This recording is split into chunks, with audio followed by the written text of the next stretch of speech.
Assalamualaikum warahmatullahi wabarakatuh. Pada video pembahasan kali ini kita akan membahas tentang besaran dasar astronomi. Tapi sebelum ke besaran dasar, kita akan membahas mereview sedikit ya tentang hukum Kepler.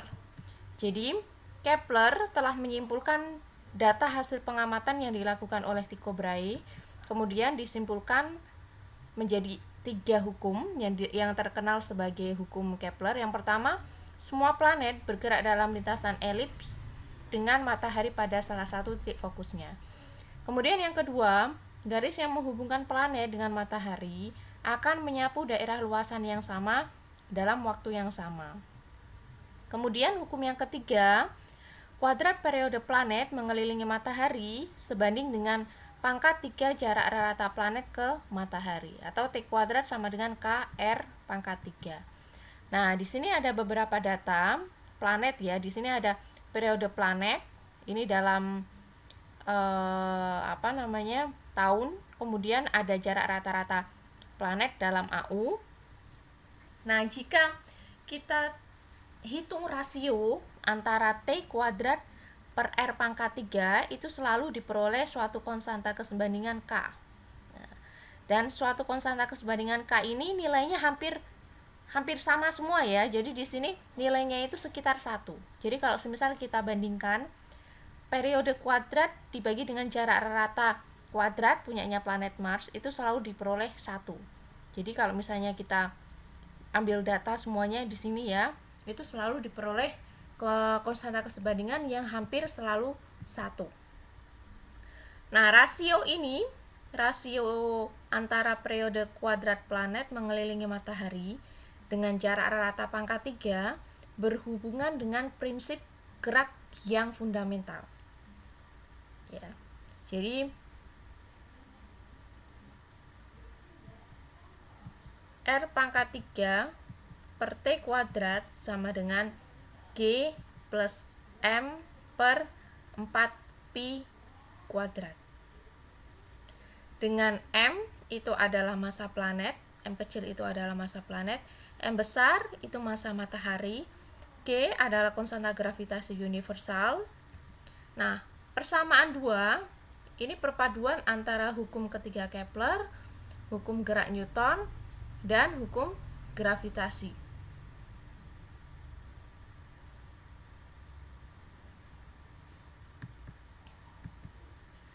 Hukum gravitasi Newton, setiap partikel di alam itu mengerjakan gaya pada partikel lainnya dengan gaya yang sebanding dengan perkalian massa dan berbanding terbalik dengan kuadrat jaraknya. Misalkan kita tinjau ya. Misalkan di sini ada M1 dan ada M2. Ya, ada partikel bermassa M1 dan partikel bermassa M2. Kemudian mengalami gaya tarik menarik ya. Gaya gravitasi itu selalu berupa gaya tarik menarik. Jadi tidak ada gaya gravitasi yang berupa tolak menolak. Nah, ini jarak antara kedua benda ini adalah R. Nah, dari sini kita punya dari hukum gravitasi Newton, F sama dengan G M1 M2 per 4Pi kuadrat. Dengan M1 itu massa matahari, M2 itu massa planet.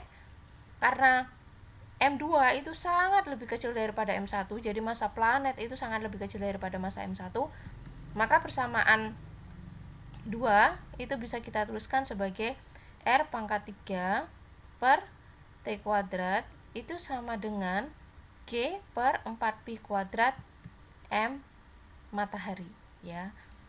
Karena dianggap massa M2 itu sangat lebih kecil daripada M1, sehingga tinggal M1 ya, dan M1 nya itu adalah M massa matahari. Selanjutnya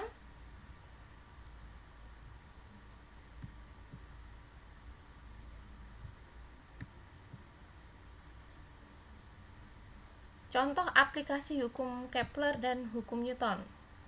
Jika terdapat 2 planet mengorbit suatu bintang yang mempunyai bentuk orbit yang sama tetapi berbeda ukuran, orbit planet yang terluar misalkan itu 1,5 lebih besar daripada orbit planet yang ada di dalam. Jadi ini ceritanya ada 2 planet yang mengorbit satu bintang. Ya, ini planet yang paling luar, ini planet yang ada di dalam. Nah, orbit planet yang ada di luar itu 1,5 lebih besar daripada orbit planet yang ada di dalam. Nah, ini bentuk orbitnya kebetulan sama. Nah, sehingga planet dengan orbit terluar itu akan memakan waktu 2 kali lipat lebih lama untuk mengelilingi bintang dibandingkan planet yang ada di orbit dalam. Jadi ini planet yang ada di luar di sini, orbit luar ini, dia akan memerlukan waktu yang lebih lama ya, 2 kali lebih lama dibandingkan dengan orbit planet yang ada di dalam sini. Ini bisa kita cari dengan menggunakan hukum Kepler yang ketiga ya. Jadi T1 kuadrat itu sama dengan K R1 kuadrat. Kemudian dari sini ya kita tinggal balik saja, kita punya K sama dengan T1 kuadrat per R1 pangkat 3. Kemudian kalau semisal ini yang dalam itu ya anggap saja ini ya, ini 2 ya. Kemudian T2 itu sama dengan KR2 pangkat 3, sehingga kita peroleh K sama dengan T2 kuadrat per R2 kuadrat. Nah, dari sini kita punya K, ini kan sama ya, jadi disamakan T1 kuadrat per R pangkat 3 itu sama dengan T2 kuadrat per R pangkat 3. Kemudian ini tinggal pindah ruas, R-nya kita pindah ke sini ya, T-nya pindah ke sini, maka kita punya T1 kuadrat per T2 kuadrat itu sama dengan R1 pangkat 3 per R2 pangkat 3. Kemudian T1 kuadrat per T2 kuadrat itu kan sama dengan R1 pangkat 3. Nah, R1 pangkat 3 itu kan tadi sudah disebutkan bahwa R1 itu 1,5 lebih besar daripada R2. Sehingga di sini 1,5 R2 pangkat 3 dibagi dengan R2 pangkat 3. Jadi ini sama dengan 4. Jadi T1 kuadrat per T2 kuadrat itu sama dengan 4. Sehingga kalau kita akarkan semua, kita dapatkan T1 sama dengan 2T2. Jadi jelas ya. Karena R1 itu 1,5 lebih besar daripada R2, maka T1-nya itu 2 kali T2. Kemudian ini kita simak bentuk elips ya. Untuk elips di sini ini matahari, ini planet. Jadi ketika planet berada di jarak terdekat matahari itu disebut sebagai perihelium.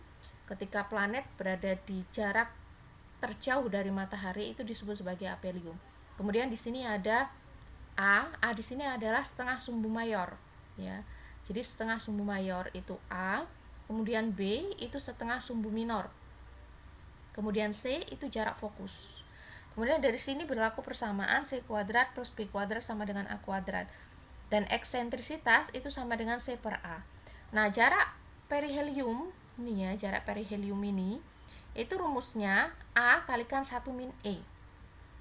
Kemudian jarak aphelium itu rumusnya A dikalikan 1 plus E. Nah, contoh soalnya misalnya begini. Misal ada komet Halley itu bergerak sepanjang orbit elips mengitari matahari. Pada perihelion, komet Halley itu jaraknya 8,75 kali 10 pangkat 7 km dari matahari. Sedangkan pada aphelion jaraknya 5,26 kali 10 pangkat 9 km dari matahari. Nah, yang ditanyakan berapa setengah sumbu mayor dan eksentrisitas dari komet Halley.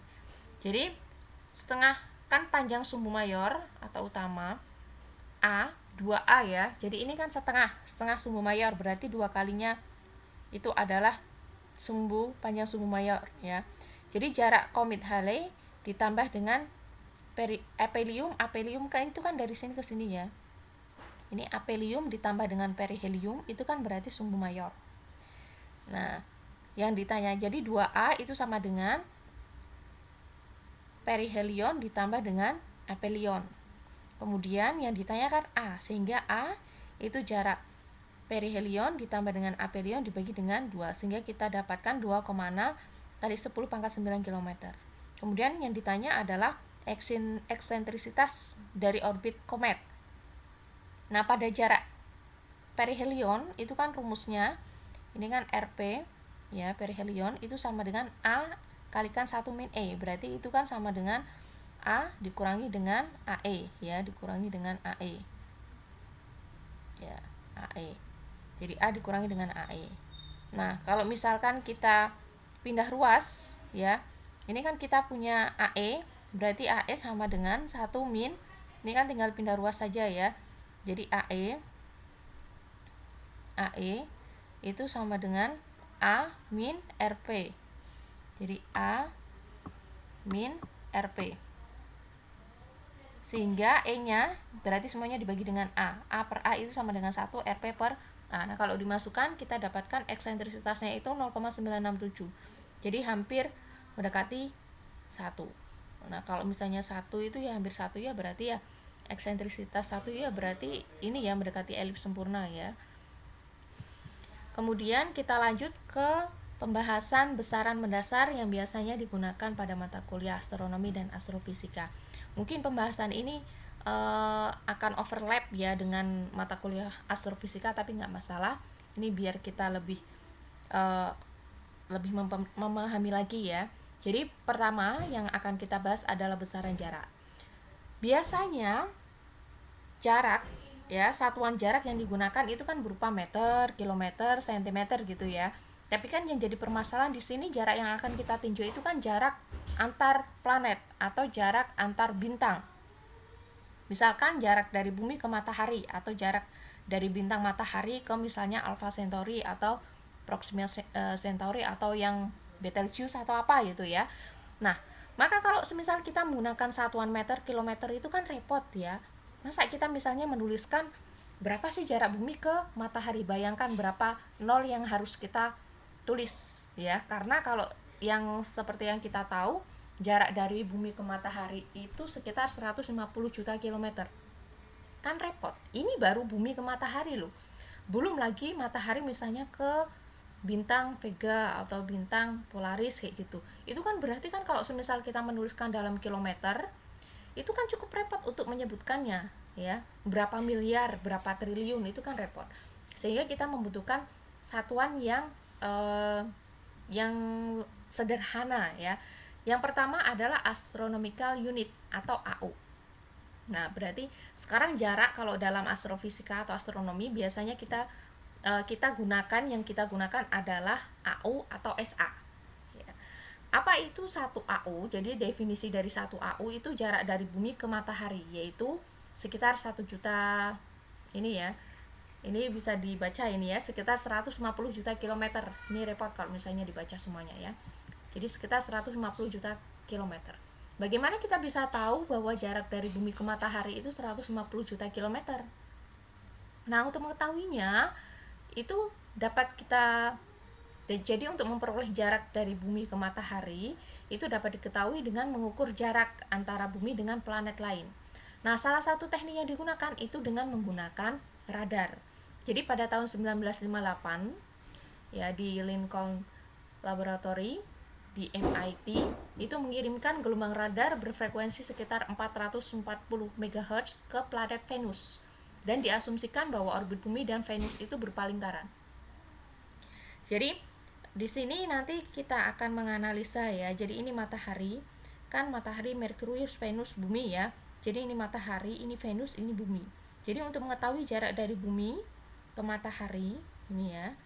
Jadi jarak bumi ke matahari itu caranya dengan mengirimkan sinyal ke planet Venus. Nah, kemudian dari sini nanti kita peroleh segitiga. Ini kan ada segitiga antara Venus, bumi sama matahari ya. Dari segitiga ini nanti dengan menggunakan trigonometri segitiga nanti bisa kita dapatkan jarak dari bumi ke matahari. Nah, dari hasil pengamatan ya, dari hasil pengamatan itu diperoleh periode bumi itu sekitar 365,25 hari. Kemudian periode planet Venus, orbit ya, periode planet Venus itu sekitar 224,7 hari. Nah, kalau kita masukkan ke dalam aplikasikan hukum Kepler yang ketiga, kita bandingkan ya antara periode Venus dengan periode bumi. kita akan dapatkan perbandingan antara jarak Venus dan jarak bumi. Ya. Jadi RV ini kan berarti jarak dari matahari ke Venus, RB itu jarak matahari ke bumi. Kalau semisal data ini kita masukkan persamaan 5 ke 6 itu dimasukkan ke persamaan 7, maka kita dapatkan perbandingan antara jarak Venus dengan jarak matahari. Jadi kita peroleh RV per RB itu sama dengan 0,72 atau RV itu sama dengan 0,72 RB. Jadi kan jarak Venus itu kan lebih kecil dibandingkan dengan jarak bumi ya.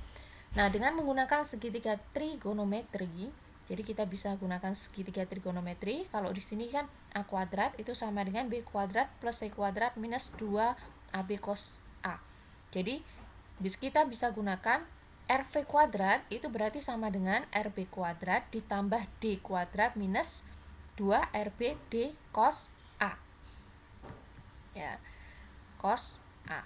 Nah, ini kalau kita substitusikan persamaan 9 dan 10, maka kita dapatkan RV-nya kita substitusikan ke sini ya, sehingga kita dapatkan, kemudian ini pindah ruas ke sini ya, kita dapatkan 0,4816 RB kuadrat plus RB itu sama dengan ini sudah nggak ada RB ya, ini sudah nggak ada RB, ini mohon maaf. Ini kalau dikuadratkan kemudian pindah ruas ke sini itu jadinya begini. Ini ya. Jadi ini sudah nggak ada lagi. Kemudian sudut A, jadi kan di sini kan ada RB kuadrat ya. Yang kita carikan RB kuadrat ini. Nah, di sini yang belum kita ketahui adalah D dan A. Nah, sudut A itu dapat diamati bergantung pada posisi bumi dan Venus ya. Jadi A itu kan di sini alfa ini ya. Jadi A itu di sini. Ya. Nah, ini bergantung pada posisi bumi Venus A ini. Kemudian nilai D itu dapat diperoleh dengan radar yang diambil pada saat jarak terdekat Venus dengan bumi. Dan T ya. Jadi di sini ada hubungan ya antara, jadi D itu hubungannya adalah setengah TC ya. Dan T yang ada di sini itu menunjukkan waktu yang ditempuh oleh gelombang radar Venus bumi Venus bumi. Relasinya D sama dengan setengah TC. Nah, dengan mensubstitusikan hasil pengamatan, jadi ceritanya dengan mensubstitusikan semua data hasil pengamatan, maka kita dapat peroleh RB itu sekitar 1,496 kali 10 pangkat 13 cm. Atau yang tadi itu sekitar 150 juta kilometer atau 1 AU. Jadi 1 AU itu satuan yang menunjukkan jarak dari bumi ke matahari. Jadi 1 AU itu sama dengan 150 juta kilometer.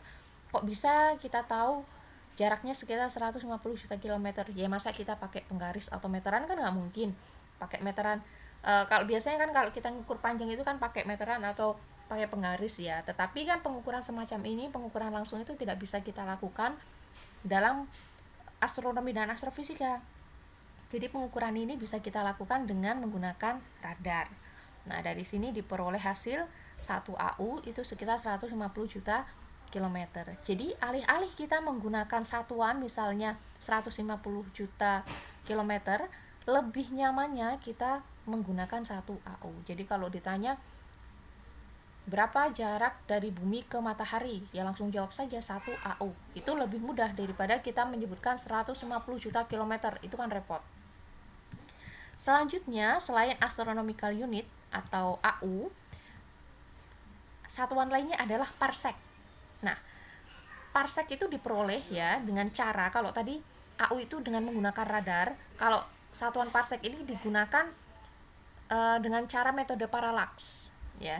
Jadi kalau 1 AU tadi digunakan untuk menunjukkan jarak dari bumi ke matahari, kemudian caranya dengan menggunakan radar. Nah, parsec ini lebih umum lagi ya, dia sifatnya itu dapat kita gunakan untuk mengukur jarak antar bintang. Jadi sudah lebih jauh lagi ya. Nah, ini metodenya menggunakan metode paralaks. Apa itu metode paralaks? Metode paralaks itu adalah gerak semu bintang terhadap bintang latar karena orbit bumi terhadap matahari. Jadi misalkan kita tinjau di sini ya. Di sini ada matahari, kemudian ini adalah bumi yang mengorbit matahari. Kemudian jarak antara bumi ke matahari itu kan 1 AU. Berarti di sini jaraknya adalah 1 AU ya. Ini 1 AU.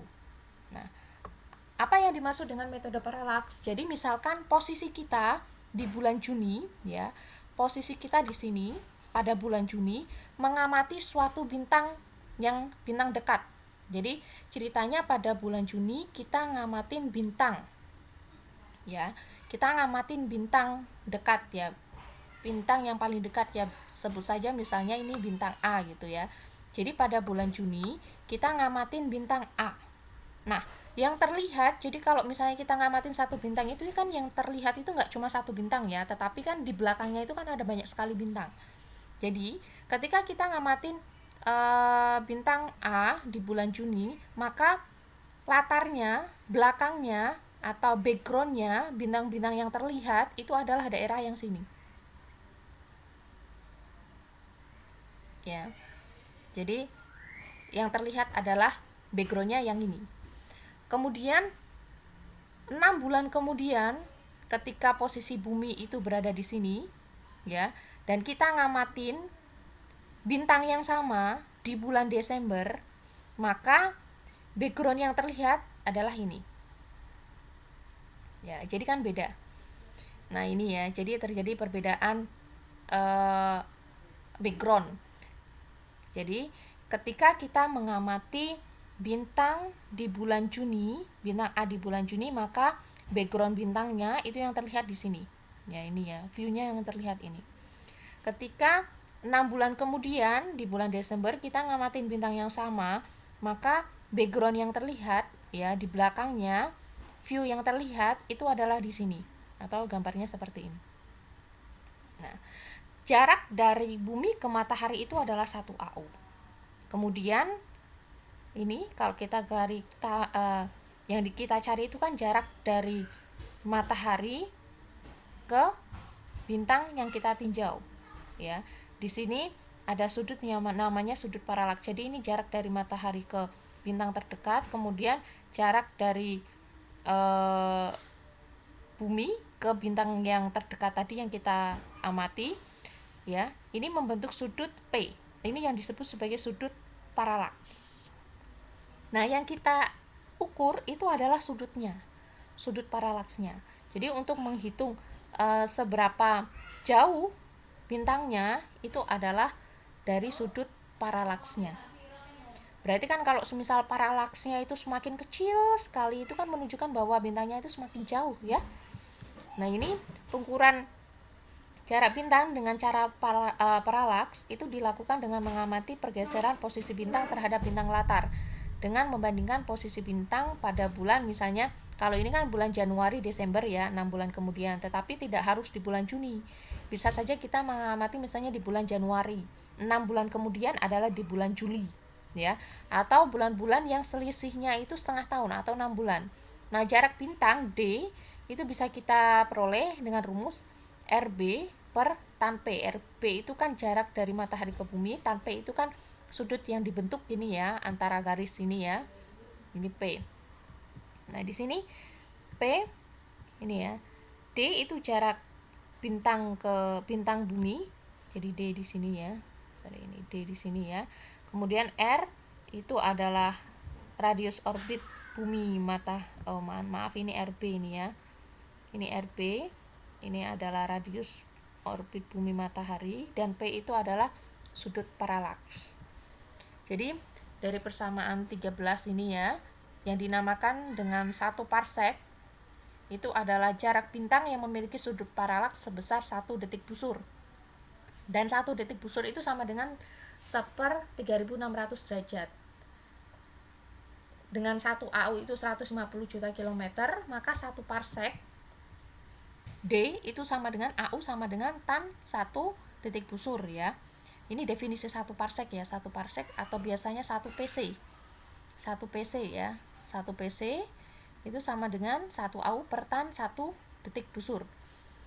Sama dengan 1 AU dibagi dengan 1 detik busur, tan itu kan berarti kan di sini itu kan harus berupa sudut derajat ya.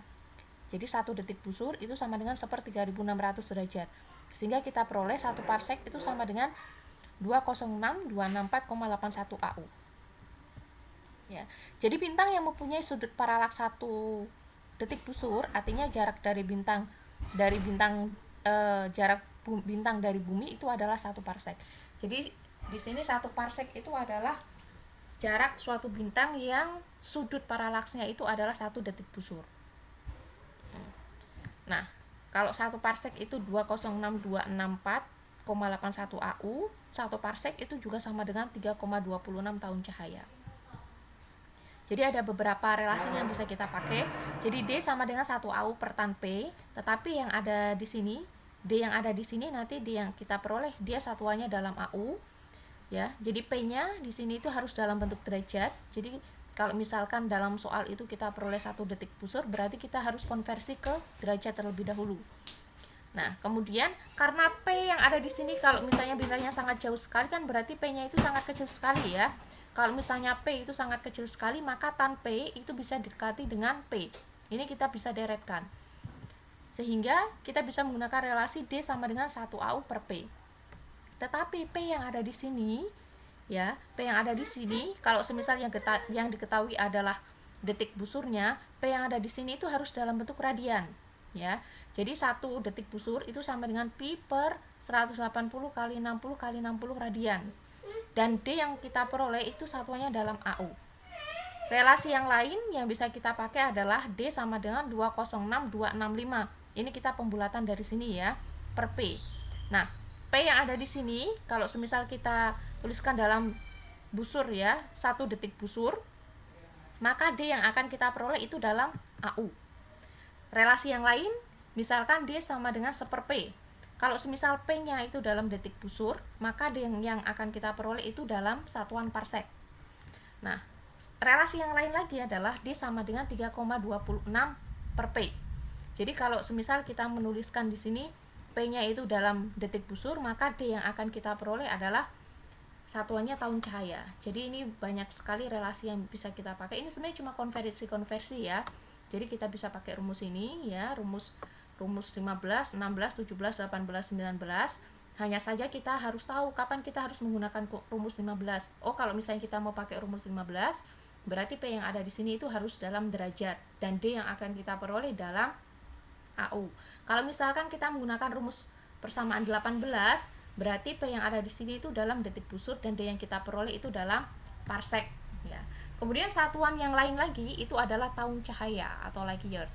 Nah, jadi ini bukan satuan waktu ya, tetapi satuan jarak. Jadi 1 tahun cahaya, 1 LY itu adalah jarak yang ditempuh cahaya dalam ruang hampa selama 1 tahun. Misalkan ya, jarak bumi matahari itu 8 menit 19 detik cahaya. Ini menunjukkan jarak, bukan waktu. Kemudian misalnya jarak bumi ke bintang Alpha Centauri itu sekitar 8 tahun cahaya ya. Kemudian tadi konversinya ya, 1 parsek itu sama dengan 20 sekian yang sama dengan 3,26 tahun cahaya ya. Jadi itu kan ada konversi ya. Jadi 1 parsek 1 PC itu sama dengan 3,26 ya. 3,26 tahun cahaya, 3,26 LY. Ya. Kemudian satuan yang lain ya selain jarak itu massa.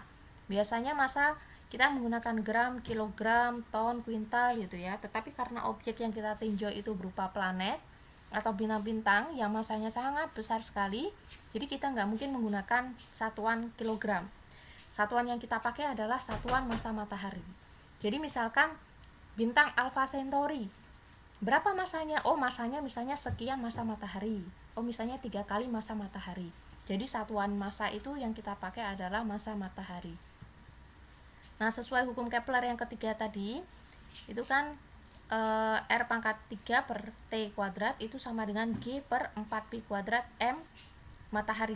Ini satuan massa matahari ya. Jadi massa matahari itu sama dengan 4Pi kuadrat per G RB pangkat 3 per T kuadrat. Nah, dengan mensubstitusikan semua nilai, Pi-nya kita masukkan, konstanta G kita masukkan, RB kita masukkan, T-nya kita masukkan, kita peroleh massa matahari itu 1,989 kali 10 pangkat 33 gram. Jadi misalkan kalau kita tinjau bintang A ya, kemudian kita tanyakan seberapa jauh jarak dari bintang bumi ke bintang A. Oh, dia jaraknya adalah misalnya kita pakai tahun cahaya. Oh, jaraknya sekitar 10 tahun cahaya misalnya. Ya, 10 light year. Kemudian berapa masa, ini R-nya ya. Ini kalau ditanya R dari bumi ke bintang A. Berapa masa dari bintang A? Oh, masanya adalah 2 kali masa matahari. Jadi ini satuan-satuan yang akan kita pakai di astronomi dan astrofisika. Sekian ya.